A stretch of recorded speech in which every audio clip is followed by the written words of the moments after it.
हमारी लुलू कहती है इसका मतलब है मैं डिमोनिक एनर्जी को स्टेबलाइज कर सकती हूँ। और वो तो बहुत शौक थी। वो कहती है मुझे लगा था कि मैं एक नॉर्मल किड हूँ जिसके पास कोई माना नहीं है। तो उसका फादर कहता है तुम फेरथन डची से हो और तुम मेरी बेटी हो। मुझे लगा था तुम में कोई डिमोनिक एनर्जी नहीं है, लेकिन फिर भी मुझे नहीं पता तुम्हारे अंदर और कौन सी पावर छुपी हुई है, लेकिन तुम सच में बहुत ज़्यादा स्पेशल हो। तो वो कहती है इसका मतलब है कि मैं डिमोनिक एनर्जी के बगैर पैदा हुई हूँ, लेकिन फिर भी मैं नॉर्मल चाइल्ड नहीं हूँ, है ना। और वो सोचती है लेकिन एक रीइंकार्नेटर के तौर पर यहाँ रहना वो भी तो नॉर्मल नहीं है ना, मैं भी मेरे अंदर और भी पावर छुपी हुई हो। तो ड्यू कैरी से कहता है अगर तुम लुलू के साथ ज़रा वक्त गुजारोगे तो तुम्हारी डिमोनिक एनर्जी वो अच्छे से स्टेबलाइज हो जाएगी। तो तब ड्यू को उसकी तरफ देखता है और फिर कहता है और मुझे लगता है ये पहले की तरह डिफिकल्ट नहीं रहेगी। तो जियोन बिल्कुल खामोश था। तो हमारी हीरोइन कहती है सच में ये तो बड़ा अच्छा हो गया जियोन, फिर तो तुम्हारी एनर्जी स्टेबलाइज हो जाएगी ना, फिर तो तुम मेरे साथ घूमोगे और बाकी लोगों के साथ भी घूम सकते हो, है ना। तो जियोन कहता है नहीं मुझे नहीं चाहिए बाकी लोगों के साथ घूमना। वो कहती है अच्छा ठीक है मुझे भी बाकियों के साथ नहीं घूमना, लेकिन फिर भी अच्छा है ना, क्योंकि वैसे भी मैं तुम्हारी हेल्प कर सकती हूँ और मेरे पास एक ऐसी एनर्जी है जिसकी वजह से तुम स्टेबलाइज हो सकते हो। मेरी तो बहुत ज़्यादा खुशी की इंतहा ही नहीं है। तो तब वो मेरे से नीचे उतर रही थी। वो कहती है मैंने कभी गेस नहीं किया था कि मैं जियोन के कमरे में ऐसे रहूंगी। अच्छा है ना, मैं तुम्हारे साथ ही रहूंगी, हम लोग बहन भाई इकट्ठे रहेंगे, ठीक है।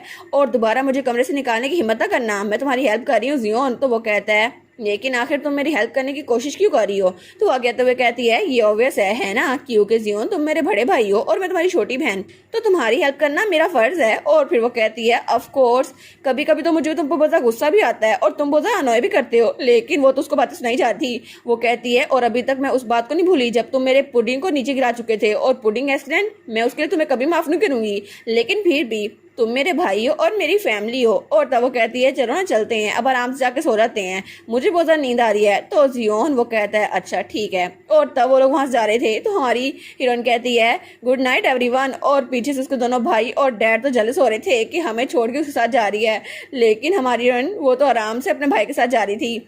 और हमें उसके अगले दिन का सीन दिखा जाता है जब हमारी हीरोइन तो बहुत ज़्यादा थकी हुई थी। वो सोचती है कल मैंने बहुत ज़्यादा सो लिया, लेकिन अब तो मुझे बहुत ज़्यादा काम करना पड़ रहा है। और उसके दिमाग में तो सिर्फ ग्रीन ऑनियंस ही आ रहे थे। वो कहती है काम कभी ख़त्म क्यों नहीं होता। और वो सोचती है लेकिन फिर भी अच्छा हुआ वही ऑर्गेनाइजेशन अच्छे से जा रही है, क्योंकि उसके दिमाग में वो जो मर्सनरी कैप्टन था ना वो तो बहुत ज़्यादा खतरनाक था। वो कहती है मुझे सबसे पहले उस मर्सनरी ग्रुप को देखना होगा, पता नहीं वो कैसे होंगे, लेकिन जैसे रूमर सुनिए है ना किसी को उसके बारे में नहीं पता। और वो लीडर वो तो मुझे चिढ़ाएगा कि मैं तुम्हें जानता हूँ लेकिन तुम मेरे बारे में नहीं जानती है ना, लेकिन वो तो मुझे कहेगा क्या मतलब तुम रोने वाली हो। और वो तो बहुत चिढ़ गई थी। वो कहती है आखिर कौन लोग हैं जो मेरे पास को खंगाल रहे हैं, मैं तो अभी छोटी सी बच्ची हूँ, आखिर वो मुझे चांस देने क्यों देते, लेकिन एक दिन मैं उसको पकड़ के रहूंगी। और तब वो बहुत ज़्यादा चिड़ी हुई थी और अपने कमरे में आती है। वो कहती है ठीक है बस मुझे आराम से अब लेट ही है, लेकिन तब वहाँ पर देखती है तो वहाँ पर प्लेट में पुडिंग रखी हुई थी। वो कहती है वो ये एक पुडिंग है ना, लेकिन ये यहाँ पर कैसे आ गई। तो तब वो कहती है क्या ये तुमने बनाई है जियोन। और जियोन वहाँ पे खड़ा था। वो कहती है ये तुमने स्पेशली मेरे लिए बनाई है ना। तो जियोन कहता है बस ये यहाँ पर है, अगर तुम्हें खानी है तो खा लो, नहीं खानी तो मत खाओ। तो हमारी लुटिशिया कहती है क्या तुम्हें ऐसी चीज़ें नहीं सीखनी चाहिए। और वो सोचती है जब पिछली बार मैं उसके पास गई थी तो मैंने उसको ये कहा था मुझे ये चीज़ें रास्ते में मिल गई, अगर तुम्हें लेनी है तो ले लो, नहीं लेनी तो उसको छोड़ दो। और तब वो कहती है लेकिन क्या तुमने पिछली बार मेरी पुडिंग नीचे गिरा दी थी, शायद इसलिए ये अपॉलॉजी है। तो वो कहता है नहीं ये बिल्कुल भी नहीं है। तो वो कहती है वेल मैं तुम्हारी छोटी अच्छी बहन हूँ ना, तो मैं तुम्हें माफ़ कर दूंगी। तो वो सोचता है क्या दूसरे लफ्ज़ों में कहूँ तो ये मुझसे कह रही है मैं इससे माफ़ी मांगूँ, लेकिन अगर कोई और यहाँ पर होता तो मैं सोचता आखिर इसकी हिम्मत कैसे हुई, लेकिन अभी ये ऐसा कह रही है तो मुझे बिल्कुल भी एरोगेंट नहीं लग रही, बिल्कुल ऐसा लग रहा है कि लुटिशिया के लिए ये कहना उसका हक है। और तब उसको देखता है और वो सोचता है और मुझे लगा था कि शायद ये पुडिंग ये बिल्कुल बेकार होगी क्योंकि इसको मैंने बनाया है, लेकिन मुझे लगा था ये मेरे लिए एनर्जी सोर्स है जिससे मैं एनर्जी लूँगा और मेरी पावर स्टेबलाइज हो जाएगी। तो तब वो कहता है तुम तो बहुत आसानी से माफ़ कर देती हो, हालांकि पहले तुम बहुत ज़्यादा गुस्सा हो रही थी। तो हमारी हीरोइन कहती है हाँ बिल्कुल, क्योंकि फैमिलीज ऐसी तो होती है ना, वो लोग एक दूसरे से लड़ते रहते हैं कि एक दूसरे को जान से मार डालेंगे, लेकिन फिर एक छोटे से स्नैक पर एक दूसरे सुलह भी कर लेते हैं। और यही चीज़ें ये तो मैंने खुद सीखी थी, लेकिन वो सोचती है ये चीज़ें तो मैंने यहाँ पर इस लाइफ में एक्सपीरियंस की है, क्योंकि पिछली लाइफ में तो मेरे पास कोई फैमिली नहीं थी और वो थोड़ी ऑकवर्ड हो रही थी। तो तब वो पुडिंग खा रही थी। वो कहती है कितना अच्छा होता ना कि जियोन वो पुडिंग बनाते हुए मुझे खुद दिखाता। तो जियोन कहता है बिल्कुल नहीं, मैं ऐसा कुछ नहीं करने वाला। और तब हल्की स्माइल करता है और जब हमारी हीरोइन को देखती है तो वो स्माइल सच में कर रहा था और बड़ा प्यारा लग रहा था। तो वो कहता है अच्छा तो फैमिली इस तरह होती है ना। तो हमारी कहती है हाँ हाँ ऐसी होती है। तो वो कहता है लेकिन कभी भी मैं तुम्हें पुडिंग बनाते हुए नहीं दिखाऊंगा। वो कहती है क्या, मुझे क्यों नहीं दिखाओगे? तो तब वो पुडिंग से एक चम्मच निकालती है और उसको देती है। वो कहती है अगर तुम इस पुडिंग को टेस्ट करोगे ना तो शायद तुम्हारा माइंड चेंज हो जाएगा, और वैसे भी क्या पता तुम हार जाओ। तो हमारी हीरोइन तो उसको देकर एहसान कर रही थी। वो कहती है ये बहुत ज्यादा प्रीशियस पुडिंग है क्योंकि ये मेरे भाई ने मुझे दी है, लेकिन मैं एक एक्सेप्शन कर सकती हूँ और तुम्हारे साथ ये शेयर कर सकती हूँ जियोन। तो जियोन तब स्माइल कर रहा था। वो कहता है मैंने बनाई है और मेरे साथ ही शेयर की जा रही है। तो तब उसको देखता है और कहता है मेरी छोटी बहन मेरी लुटीशिया है ना। और तब उसकी तरफ हाथ बढ़ाता है। वो कहता है अगर तुम्हें इस बात का डर है कि मैं इसको खो दूंगा, लेकिन मैं इसको खोने नहीं वाला। लेकिन तब उसने उसका हाथ उसके सर पे रखा था। वो कहता है क्योंकि तुम मेरी सबसे छोटी बहन हो, है ना। तो हमारी लुटीशिया कहती है क्या? वो कहता है बिल्कुल नहीं, मैं तुम्हें अब खोने नहीं वाला, तुम मेरी बहन हो और मेरे साथ ही रहोगी। और तभी वहां पे नोटिफिकेशन आई थी quest rule the house hold first 4 complete हो चुकी है, और अब आपका भाई, आपका सबसे बड़ा भाई जियोन फेरेथॉन, वो भी आपको पसंद करने लग गया। तो आपका फ्यूचर चेंज हो सकता है और आपका इन्फ्लुएंस इस पूरी फेरेथॉन इंडस्ट्री पे बहुत ज्यादा बढ़ गया है। कांग्रेचुलेशन, आपका लेवल अप हो गया है। तो हमारी यूनिट सोचती है चलो अच्छा हुआ, ये तो एक जियोन और ऐसे ज्यादा आसान था, लेकिन ये तो स्मूथली हो गया और अब ये मेरे साथ अच्छे से है। लेकिन वो सोचती है फिर भी जियोन अभी तक सही से सोया नहीं है और अगर मैं साथ ना हूं ना तो वो सो भी नहीं सकता, लेकिन अच्छा है मैं उसके साथ ही रहूंगी। तो जियोन कहता है लेकिन मैंने किसी से सुना था कि एक जियोन अपने इर्द गिर्द दीवार बना के रखता है और वो तो एक परफेक्शन चाहता है।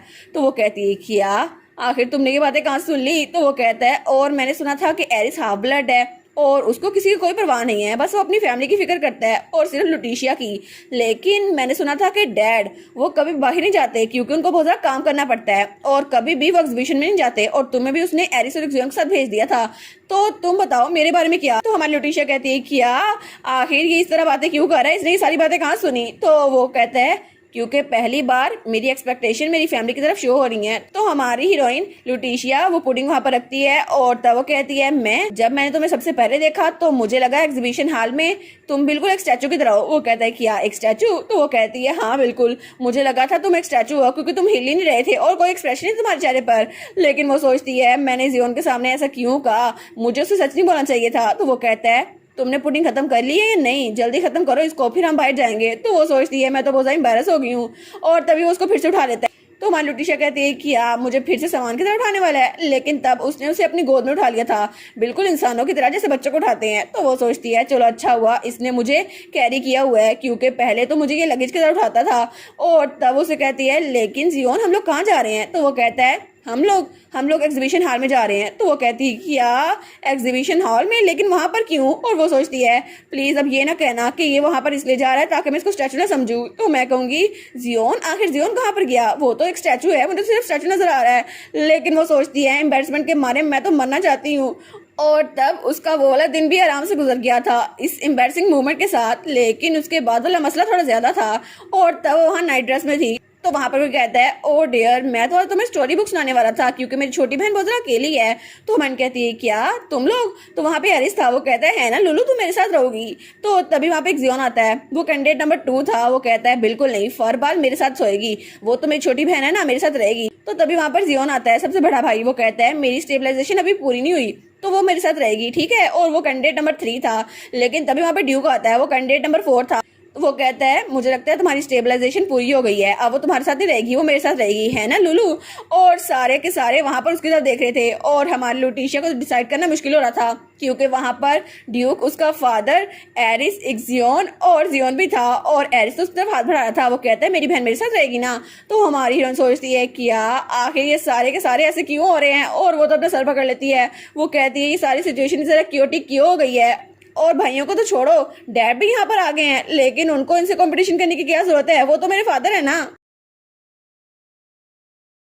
और इसी के साथ ये वाला पार्ट यहीं पर ख़त्म। तो आप लोग बताइएगा आप लोग को ये पार्ट कैसा लगा, और वीडियो को लाइक और चैनल को सब्सक्राइब लाजमी कीजिएगा। बाकी वीडियोस का लिंक भी स्क्रीन पर नज़र आ रहा होगा तो काइंडली उनको भी चेकआउट कर ले। और thank you so much for watching my videos. Stay safe, bye bye.